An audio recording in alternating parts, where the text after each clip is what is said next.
Hello, Metro Augusta. Hello, Georgia. And hello, wherever you are.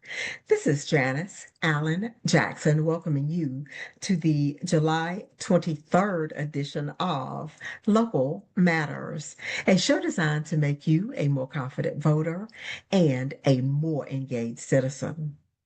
As always, today's show is brought to you as a service of my consulting firm, which is Janice Allen Jackson and Associates. If you would like to learn more about me or services provided through the firm, please go to our brand new website, which is janiceallenjackson.com. We ask, of course, that you subscribe to our YouTube channel and that you follow us on Instagram and Facebook. That way, you can get additional information to help you on your journey of becoming a more engaged resident of our community and our country. Today, we have an episode that is designed to make you think, which of course all of them are. But today in particular, we're going to talk about what can be done to make our country more unified, not just at the local and state levels, but at the federal level as well, how we can improve our discourse and hopefully get to a point where we are a more unified body here in these United States. Thank you so much for being a part of our Local Matters family, and we look forward to you becoming a part of our family and growing on your journey. Thanks. Local Matters family, we are joined today by the Honorable Paul Johnson. He is an author, he's a former politician, if you want to call it that. He served at the local level, and we are going to have a wonderful conversation between two former local government practitioners about the state of our country, the state of politics, and whether we're headed in the right direction or the wrong direction. How you doing today, Paul? I'm doing great. Thank you.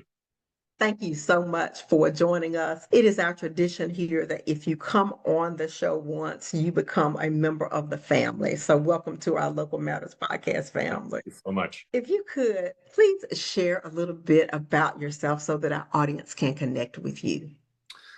Sure. Well, let's see. My dad and his brother, when they were 7 and 11 years old, they hitchhiked from Pennsylvania. Their mom had died. They came to Arizona by themselves. They shined shoes in downtown Phoenix. By working real hard after some period of time, they were able to kind of become tradesmen and worked in the construction field.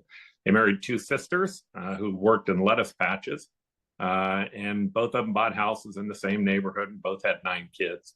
But, my parents, I can't say that we were at the poorest. We certainly were at the lowest income. And I like to say that while we weren't the poorest people, we could kind of see the bottom from where we were, which gave me a different type of understanding. I loved politics from the beginning, which drove my dad nuts. I mean, he was more of kind of a civil libertarian. He, never had any institutionalized anything, right? Never went to grade school or high school or those types of things. And he just believed that people needed to work hard and take care of their family. My mom, on the other hand, was kind of a Kennedy Democrat. So I had this type of bipolar thing pulling at me all the time. But in any event, I was fortunate enough. I decided when I was 24 years old, I wanted to run for the city council. At that time, I had 2 little boys and I was married, and I went off and did it. I knocked on 1,000 doors in a 3-1 Republican district. I should have had no chance of being able to win it.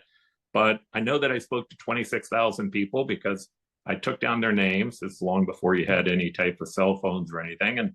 And I would write them a handwritten postcard. And then I followed back up with them to try to get them to vote on election day. And I think I won by 47 votes, which kind of stunned everybody, probably including me a little bit. But in any event, I became a city council person. And then I became mayor at the age of 29. I used to have to meet with all the big city mayors. It was kind of funny when I was like 29 or 30. You might remember some of these mayors. You're kind of young, but Mayor Bradley from LA and Dinkins from New York at the time, and Richie Daley, kind of an incredible character. In fact, I remember one time when I'm meeting with these mayors, they're all talking about what's going on in their cities, and Dinkins had some garbage strike and rats running all around the city, and Daley, somebody had driven a tractor into the bottom of a building, and it flooded all the bottoms of the building out of the lake. And he was dealing with that in the middle of winter, like February. Bradley had just had the riots, right? The riots that happened from Rodney King. In any event, they asked me, they said, so Mayor, like, it's February, what's the big problem in Phoenix? And I thought about it for a second, and I said, those golf greens, if you don't get them just perfect, those people go nuts. They said, you're not a real mayor, get out of here. But in any event.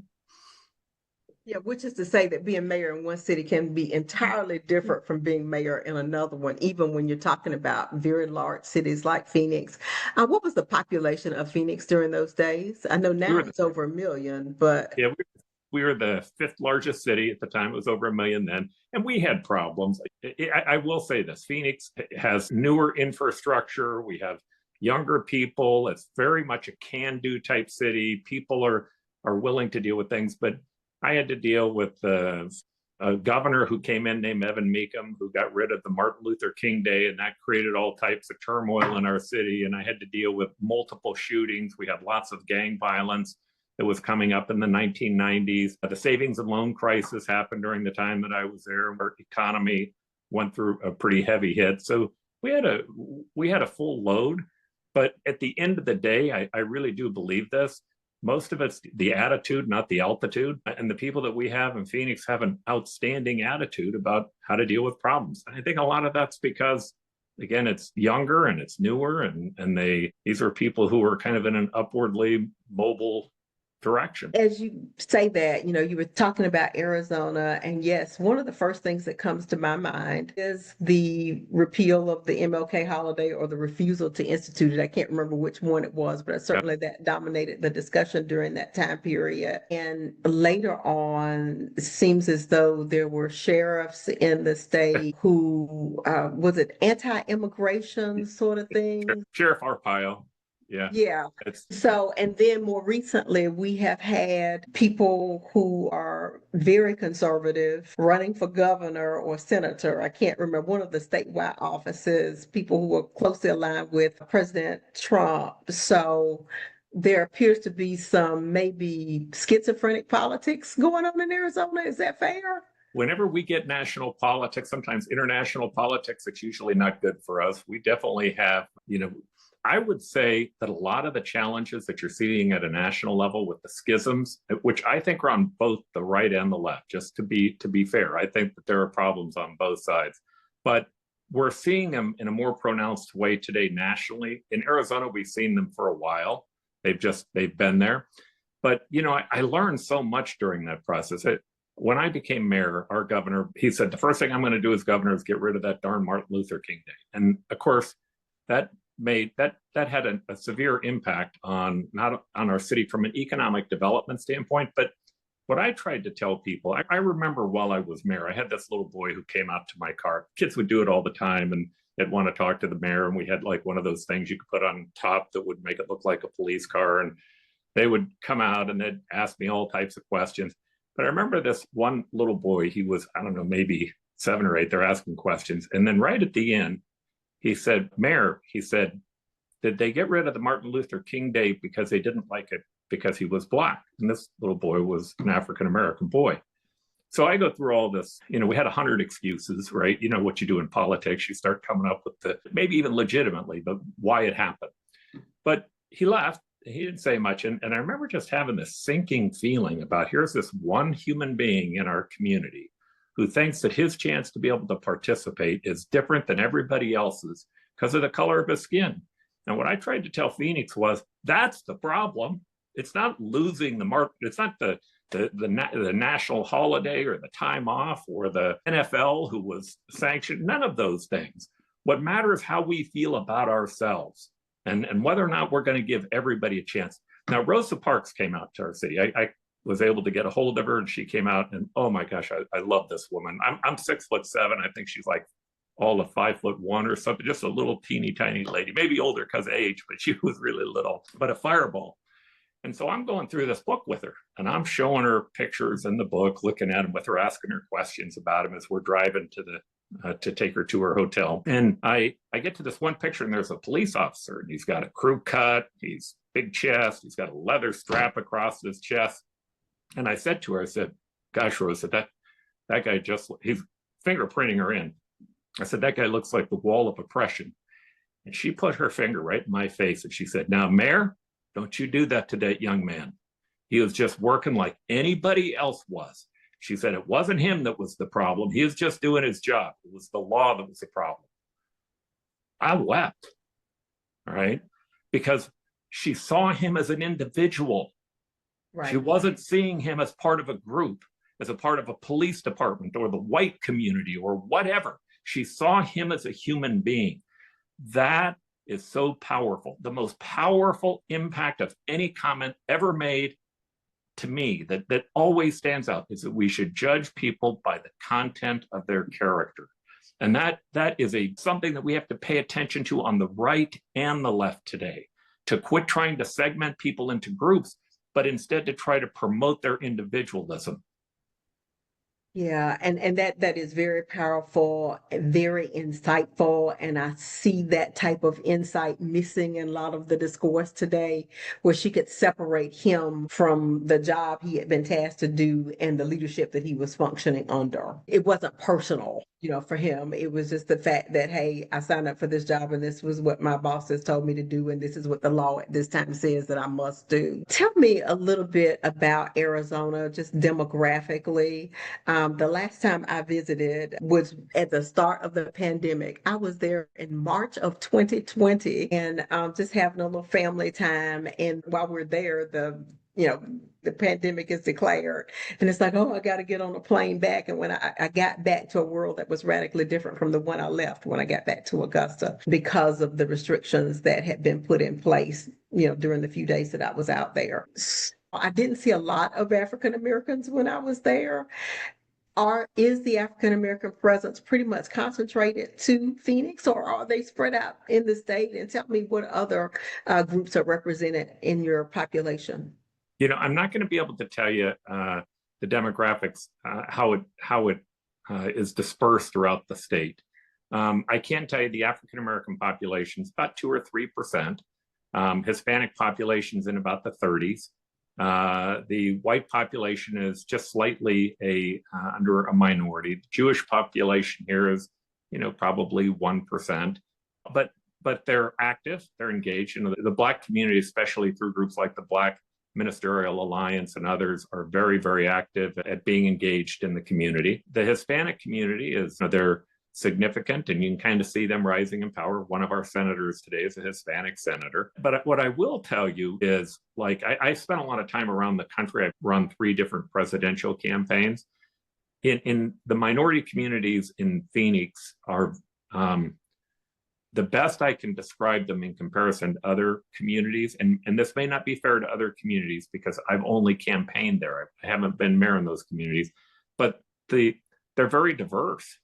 I mean, to just say, well, they're Democratic liberals. The answer to that would be, well, then you don't know the Black community in Phoenix, or you don't know the Hispanic community in Phoenix. And I would say they're every bit as much a can-do part of the population I talked about in the beginning as the white community. They're very much integrated into the business community and into the educational community. I'm not trying to say that we don't have challenges. Of course we do. You always have challenges. What I am trying to say is that I think that the attitude oftentimes is very different. We had, during the Rodney King riots, the African American community was very upset, including here, and they were going to go out and they were going to do a demonstration. And our police department, I remember walking by, and the SWAT team was all strapped up and geared up. And I'm like, oh my gosh, this is going to be a disaster. So I go and I meet with the Black Ministerial Alliance. I said, hey, if you guys will wait 3 days to do the demonstration until this kind of cools down, I'll walk with you. We'll talk about things that are important to you. And that leadership group, they got right after it, stopped it. They kept us from becoming a bigger problem. And yeah, we communicated with them, but I've seen Republican governors communicate with them. Now, every now and then, we get a goofball, right? We get the less dramatics types here. Yeah. Same. And that's what I referred to with the schizophrenic politics, so to speak. Yeah. In Georgia, that's what I can speak to because that's what I know best. The urban centers are largely blue. The rural areas of the state are largely red. So Georgia has become a purple state over the last few years. Is it similar in Arizona where your urban centers are more democratic, or Our, is it our not largest what's portion happening? of the population in Arizona is independent. Okay. It's not registered. It's about 37%. It's about a third Democrat, a third Republican, a third are independent. But if you poll them, you have almost a solid third of the Democrats and the Republicans who don't like their party. I'm Okay. telling you, this is not a red blue state. And if you come here and you try to run politically on a red blue message, you're not going to do well. What people in Arizona, like I can remember people telling me about, look, I didn't come to this place to have somebody who would stand on a table and beat their shoe like they did in Chicago during, one of their council meetings. It's they want their garbage picked up. They want to Okay. make certain that the police department appears in a 3 or 3.5 minutes. They want a paramedic to show up if they're having a heart attack. They want their schools to work, and on those issues, they're serious. I mean, they will engage in serious discussion, but it's a lot less red and blue. I would tell you at the national level, as it's become more partisan, we have the same challenge with everyone else. I mean, I have so many friends that I can't talk to about Donald Trump on either side.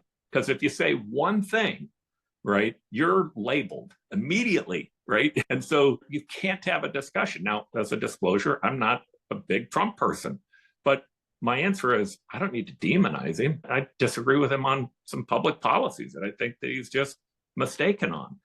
My answer to the people in my community who don't like him is, well, if you don't like him, you know what you do? It's called to organize. You go to work. You go out and talk about why you want to do something different. But here's the good news. The president of the United States does not have the ultimate power in this country.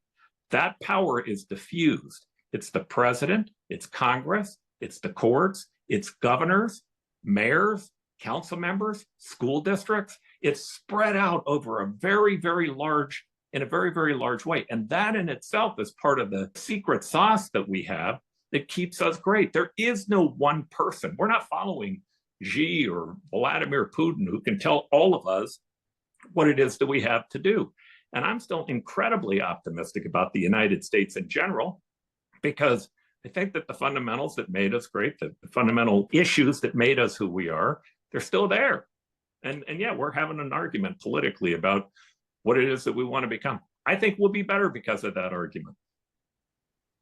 And thank you for that. I love that focus on services. I think before we began to record, you mentioned that you ran as a nonpartisan candidate for mayor in Phoenix.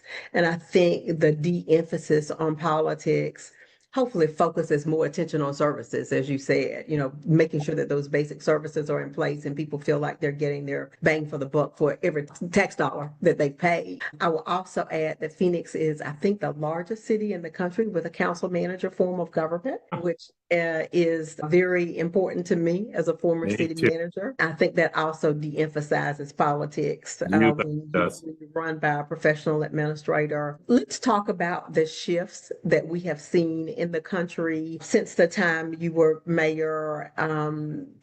I see and hear more about disrespect, lack of decorum, etc. in our local discussions. People have attributed that to various factors, and I would love to hear your opinions on this. I've heard from some that, well, it's social media. Everybody's a keyboard warrior, and you can hide behind that keyboard and say and do whatever you want to say. There are people who believe the current lack of decorum at the local level is directly related to what we see at the federal level. There's some who just think society is changing and people just generally less respectful of authority. So please, I'd love to hear your So, perspective on that topic.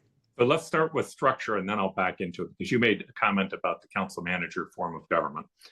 I remember when I ran for city council the first time, as I told you, I ran in a 3-1 Republican district. I was a Democrat at the time. I'm an independent today. But when you run in a nonpartisan election, here's what happens.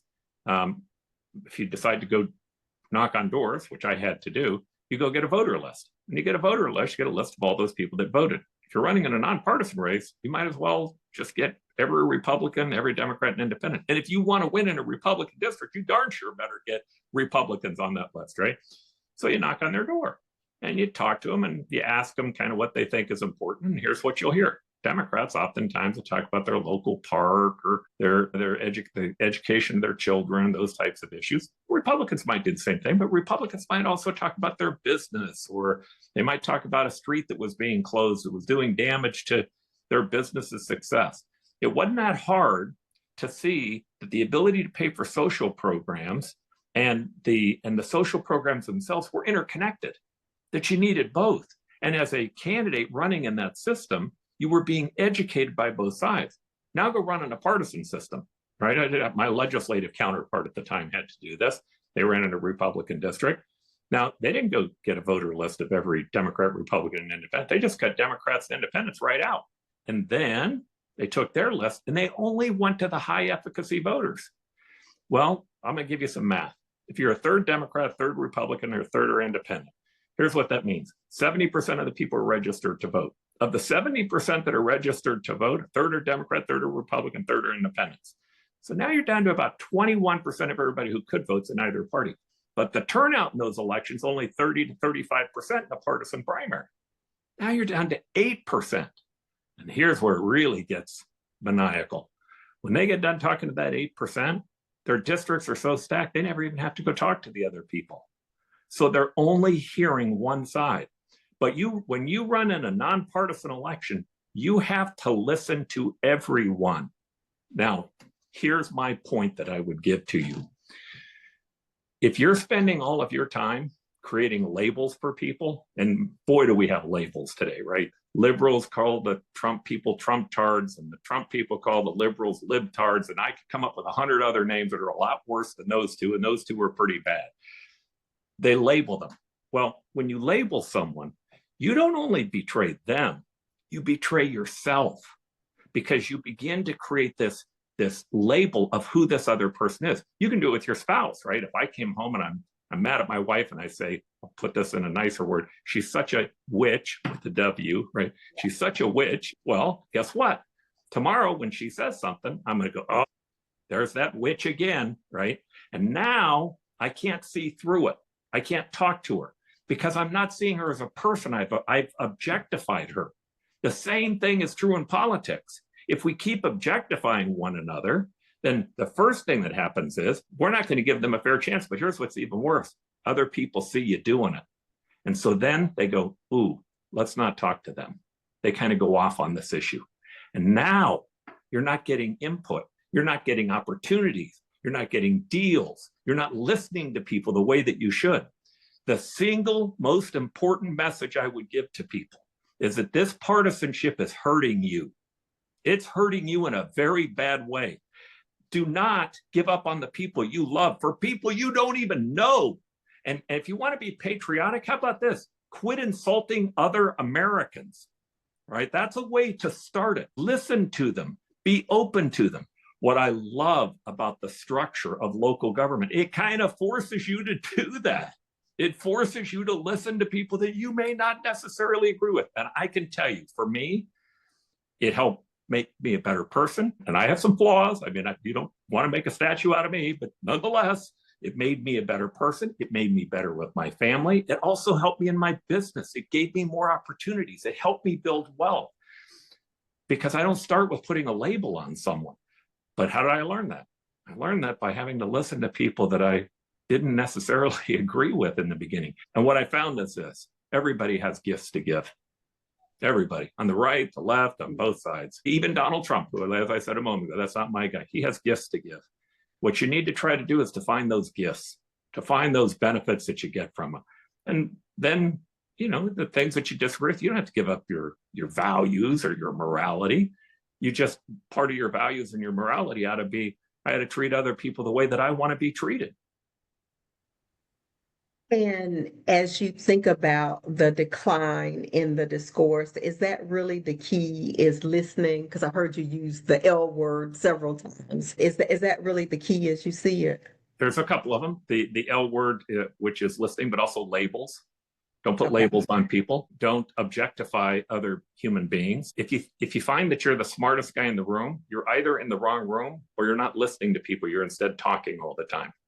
And the answer to that is you can gain a whole lot more and you can grow a whole lot more by listening to other people. So you run into somebody who has a dramatically different view than you do. And all of a sudden inside you feel that shock and you're insulted and you're angered by it. Start with this. Ask them about who they are. So how'd you get to this position? And then if they get mad about it, say, no, I'm not, I really want to understand. I'm not telling you I agree with you. I just like to understand better. Help me understand how you got to this. Let them talk for 10 or 15 minutes, which, by the way, if you let them talk, you're going to find that you do more than anything else to move them. So here's one of my favorite stories. You probably know this story because it's a famous story. I don't know the people who are involved. I just remember listening to the guy talking about it. It was an African-American guy. I think he played a saxophone. He was a great saxophone player. And he's playing in a little club. And at the club, somebody comes up afterwards and says, hey, I want you to know something. I don't like, and he uses the N-word. He says, I've been a member of the Ku Klux Klan for a long time. He says, but man, you play that saxophone really well. So the saxophone player says to him, man, you're in the Ku Klux Klan. Why don't you tell me about that? Why'd you join that? Guy talks to him for 45 minutes. And all he does is listen. Never says anything back to him. Never disagrees, just listens to him. Guy leaves, comes back a week later. He says, hey, I'm here to listen again. He said, but I want you to know, I quit the Ku Klux Klan this week. He said, and I brought my buddy over here. Would you mind talking to him? So he ends up talking to like 4 or 5 guys who end up giving up being a member of the Ku Klux Klan. And then some of his friends in the band start giving him a problem. Say, hey, you're bringing all these Ku Klux Klan members, and we don't like that. And he said, hey, I don't judge myself by who comes to listen to us. I judge myself by how many Ku Klux Klan hats I have hanging in my garage. Here's the point. If we listen, we actually have a chance of changing people. If we're telling them why they're wrong, good luck.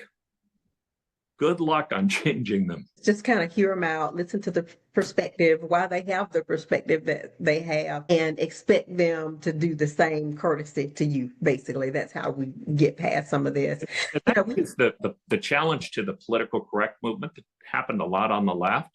Is you shut people up. We stopped listening to people. We stopped allowing people to have a conversation that seemed offensive to us, not recognizing that by doing that, they don't really go away.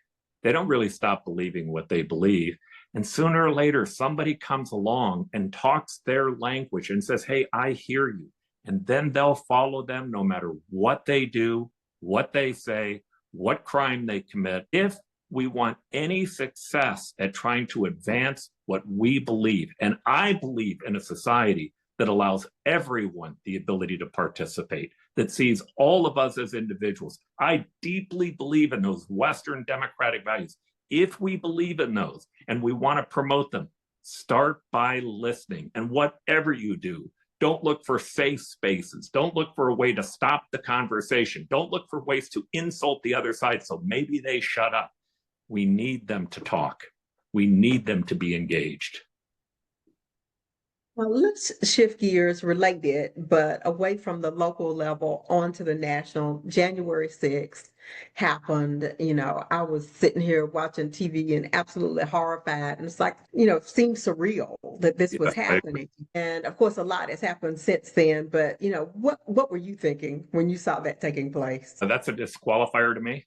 Right, that was a statement that was being made that said that our democracy didn't matter, and that there was a complete disrespect for the government and our institutions.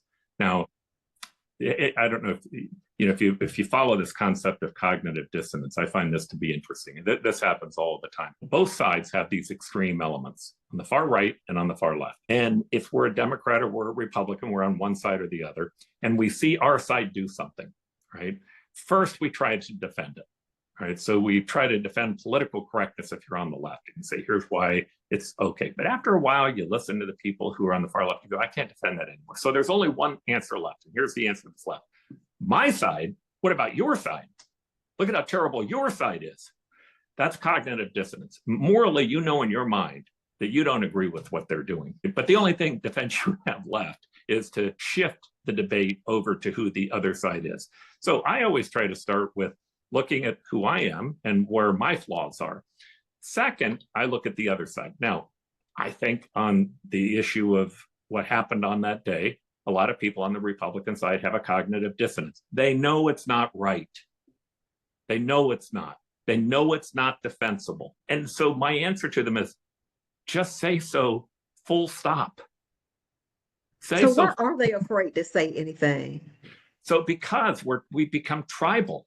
We're less partisan and more tribal. Our tribe now matters to us. And so we're defending our tribe.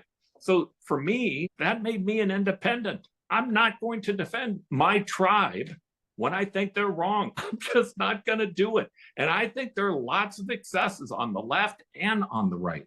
And when I did that, I could listen to both sides. But I can tell you there are a lot of people who I found defending the other side. I go, hey, great, I get it. The left did all these terrible things too. Look at what happened in Portland. I get it.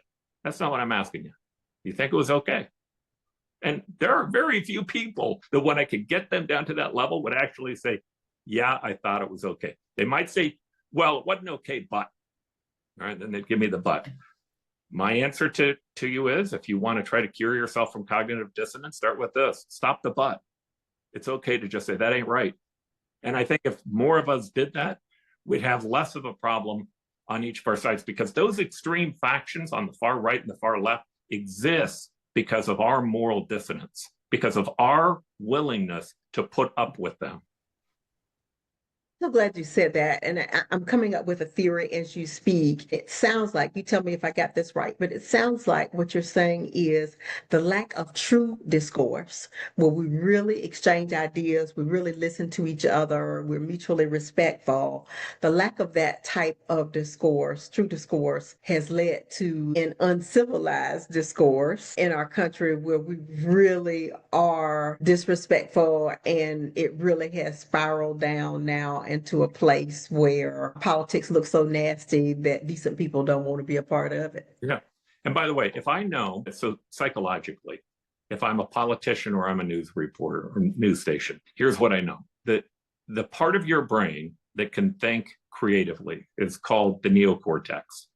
The neocortex is the place where rationality, optimism, love, all those things happen. But there's this other part of your brain called the amygdala. And the amygdala is more reptilian. It's the part of your brain that when it's engaged, you go to fight, flight, or freeze. Now, interestingly enough, because it was necessary for our survival, the amygdala has the ability to hijack the neocortex, to literally overpower it. Everything shuts down at the neocortex when you're terrified. If I know you're a liberal, or if I know you're a conservative, I promise you, I can sit here and I can come up with 5 stories that I can spin to you. And by the time I'm done, I will terrify you. You will be terrified about what's going to happen. And once I terrify you, the amygdala's kicked in.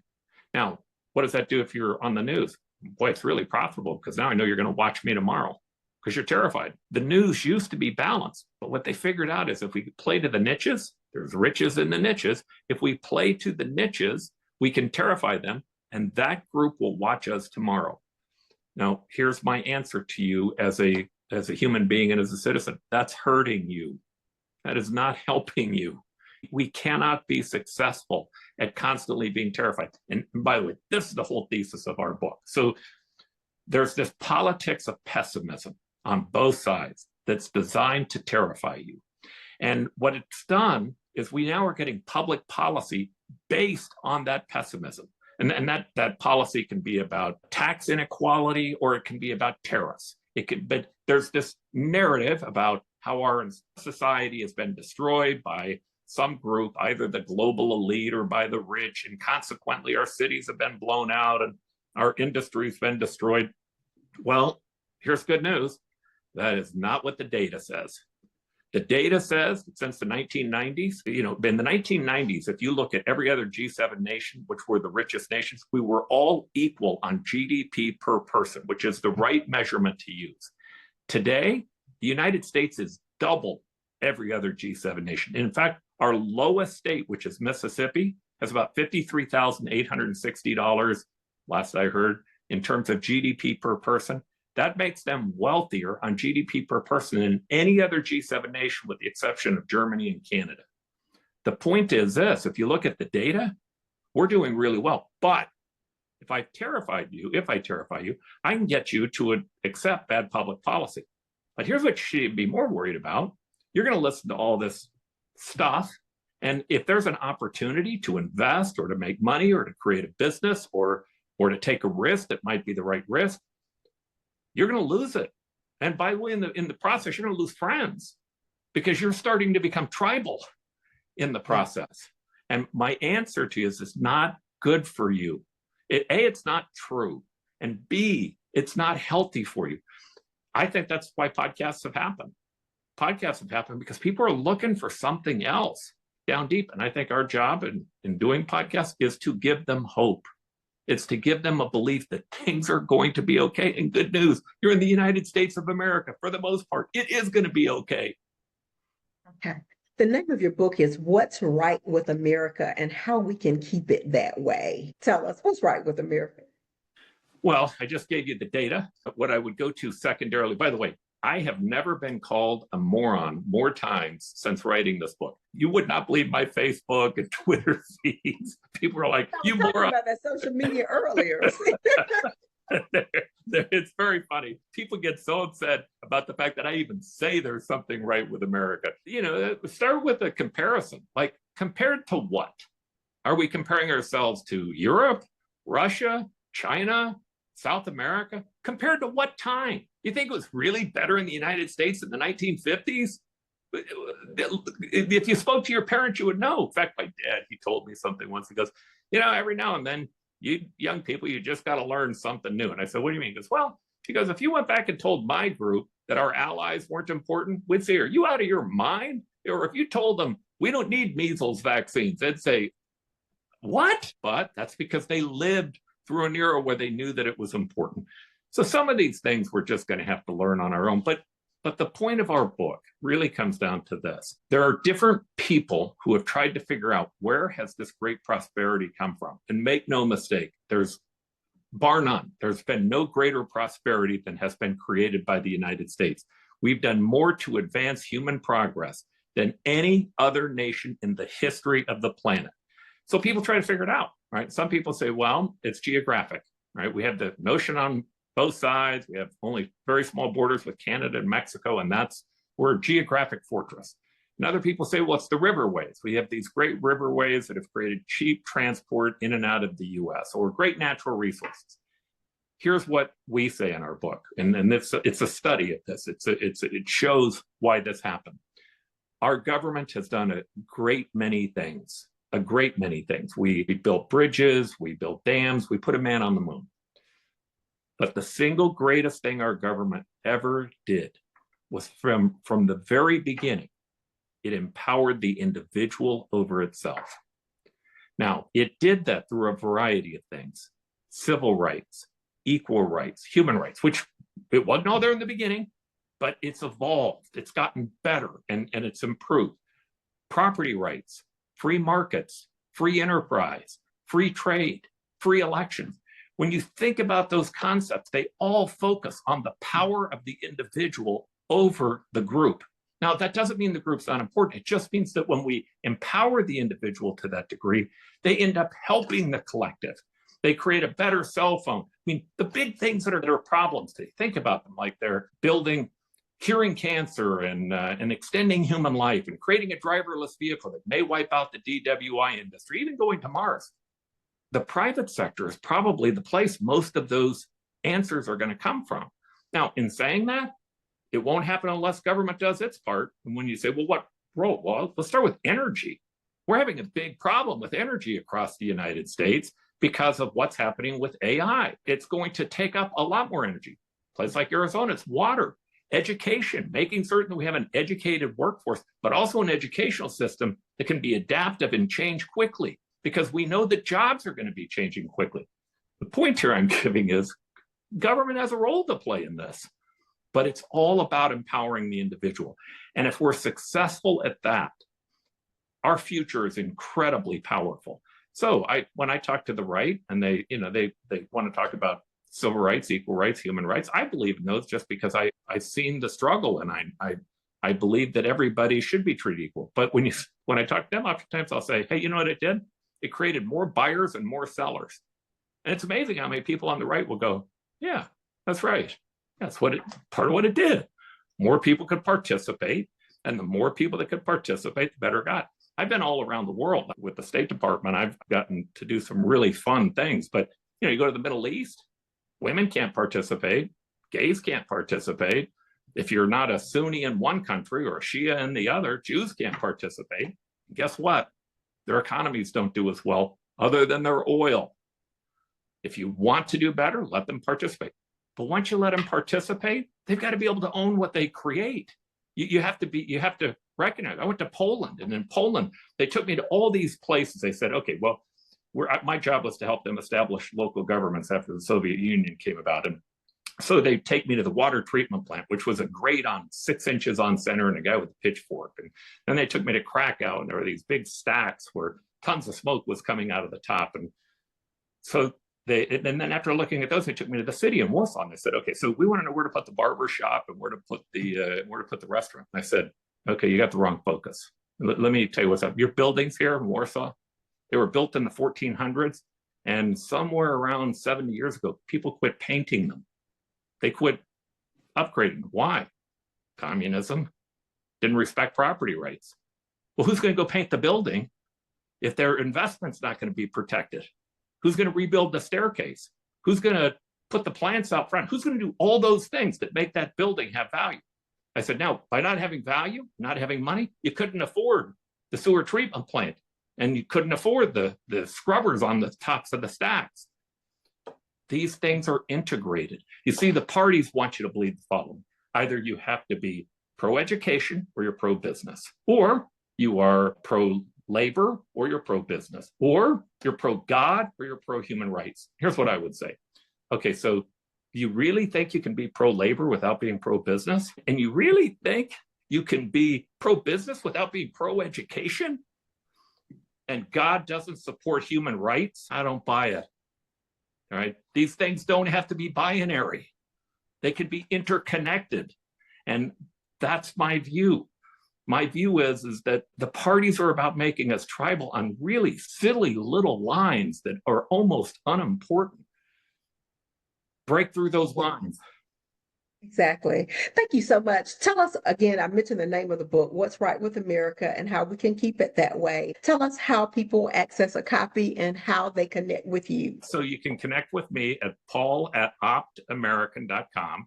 I have a podcast called The Optimistic American, so it's optamerican.com. And the book you can buy on any, in the independent bookstores or Amazon if you would like. It's available today. It just came out, I think, on June 10th.